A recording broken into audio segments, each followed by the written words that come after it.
பிறப்பு பற்றி பேசுகிறாங்க. கர்மா, பிறப்பு, மறுபிறப்பு, இனிமேல் பிறப்பு இல்லை. ஆனால் சாதாரண மனிதனுக்கு தன்னுடைய முற்பிறப்பு பற்றி எந்த தடயமும் இல்லை. அவன் ஒரு விதமான குழப்பத்தில் இருக்கான். இந்த பிறப்புங்கிறது என்ன, எனக்கு இதுக்கு முன்னாடி ஒரு பிறப்பு இருந்ததா, இனிமேல் இந்த பேர் பற்றியே குழப்பம்.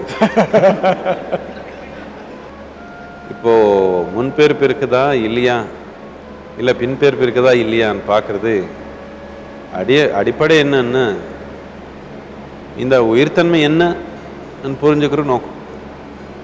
இப்போ இதுக்கு முன்னாடி நான் இருந்தேன்னா இல்லையா, இல்லை இதுக்கப்புறம் இந்த உடல் தாண்டி இருக்க போகிறேன்னா கேள்வி வந்துடுச்சுன்னு என்ன அர்த்தம்?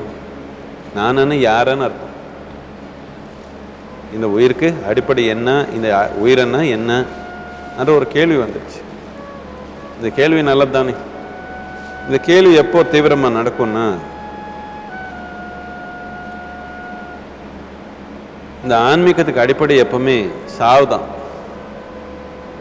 இப்போது நீங்கள் இங்கே இருக்கிறீங்க, உங்களுக்கு பக்கத்தில் உங்கள் வயசுலேயே யாரோ ஒருத்தர் இருந்தாங்க, சடனாக இறந்துட்டாங்க.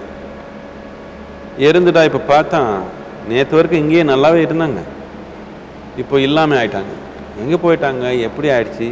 ஓ, நான் இப்படி தானே ஒரு கேள்வி வந்துடுச்சு. சாவு பார்த்தப்போ தான், இல்லை சாவு நம்ம எண்ணத்தில் வந்தப்போ தான் என்ன இது, இந்த உயிரின என்ன, எங்கேருந்து வருது, எங்கே போக போகுது, நமக்கு ஒரு கேள்வி வந்துடும். இந்த கேள்வி வந்தப்போ தான் ஆன்மீகத்துக்கு அடிப்படை. கடவுள் நினைச்சா இந்த கேள்வி வராது.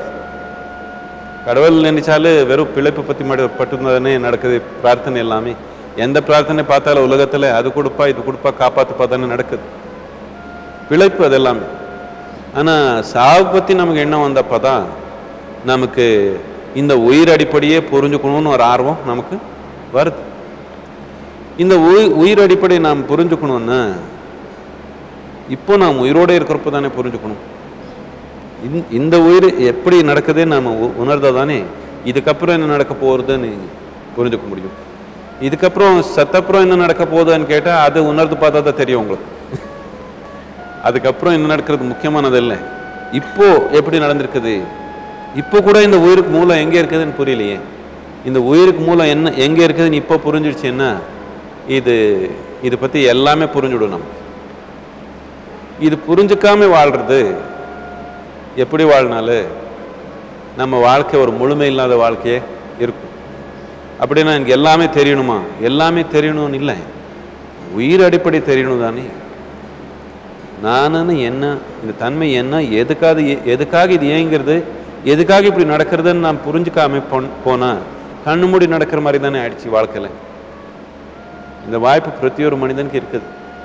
இந்த வாழ்க்கையில் இந்த உலகத்தில் நம்ம கண்ணு மூடியே நடந்து போக முடியும், இல்லை கண்ணை திறந்து நடந்து போக முடியும். எப்படியும் நடந்தே இருக்கிறோம். கண்ணு திறந்தா என்ன, மூடினா என்ன? கண்ணு திறந்து போகிறதுக்கு கண்ணு மூடி போகிறதுக்கு இந்த உலகத்தில் வித்தியாசம் இல்லையா? பிரமாதமான வித்தியாசம் தானே. எப்போ நமக்கு உயிர் அடிப்படை பற்றி நமக்கு ஒரு விழிப்புணர்வு வந்துருச்சோ, உயிர் அடிப்படை பற்றி, உயிர் செயல் பற்றி, உயிர் நோக்கத்தை பற்றி நமக்கு ஒரு விழிப்புணர்வு வந்துடுச்சோ, இப்போது இந்த வாழ்க்கை ஒரு வித்தியாசமான வாழ்க்கை, ரொம்ப பிரமாதமான ஒரு வித்தியாசம். பிரதி ஒரு மனிதனுக்கு இந்த வாய்ப்பு இருக்குது, உபயோகப்படுத்தாமல் இருக்கிறாங்க அவ்வளோ.